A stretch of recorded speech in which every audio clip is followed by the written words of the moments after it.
Hi everyone, good morning. ఈ మధ్యన ఒక టాపిక్ బాగా వైరల్ అవుతుంది. ఎగ్స్ తినడం వల్ల క్యాన్సర్ వస్తుంది అని. సో అసలు ఎందుకు అట్లాంటి న్యూస్ వచ్చింది అని తెలుసుకోవాలంటే అసలు ఏం జరిగిందో తెలుసుకోవాలి. ఫస్ట్ ట్రస్టిఫైడ్ అనే యూట్యూబ్ ఛానల్ వాళ్ళు ఎగ్గోస్ అనే కంపెనీ ప్రొడ్యూస్ చేసే కొన్ని ఎగ్స్ని ఒక ప్రైవేట్ ల్యాబ్కి ఇచ్చి టెస్ట్ చేయించింది. దాంట్లో నైట్రోఫ్యూరాన్ యాంటీబయాటిక్ ఒక మెటబలైట్ ఏవోజెడ్ అనేది తక్కువ క్వాంటిటీలో అంటే 0.7 మైక్రోగ్రామ్స్ క్వాంటిటీలో ఐడెంటిఫై చేయడం జరిగింది.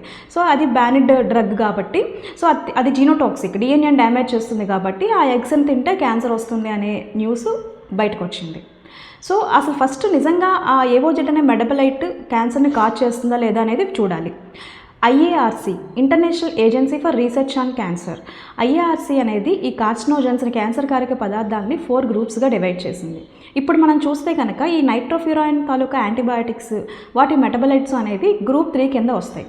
గ్రూప్ 3 అంటే ఏంటంటే అవి మనుషుల్లో క్యాన్సర్ని కాజ్ చేస్తాయి అనడానికి సరైన ఎవిడెన్స్ లేదు.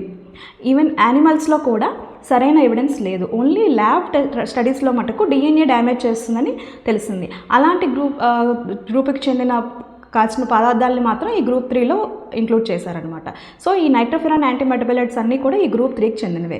సో యాజ్ ఆఫ్ నో ఈ యాంటీబయాటిక్స్ వాటి మెటబలైట్స్ వల్ల క్యాన్సర్ వస్తుందని సరైన ఎవిడెన్స్ లేదు కాబట్టి దట్టు ఏదో ఒక బ్రాండ్ ప్రొడ్యూస్ చేసిన ఎగ్స్లో ఒక బ్యాచ్లో ఇది తక్కువ క్వాంటిటీలో ఐడెంటిఫై అయింది కాబట్టి ఎగ్స్ తింటే క్యాన్సర్ వచ్చేస్తుంది అనే స్టేట్మెంట్ ఇవ్వడం కరెక్ట్ కాదు. హ్యాపీగా ఎగ్స్ తినొచ్చు.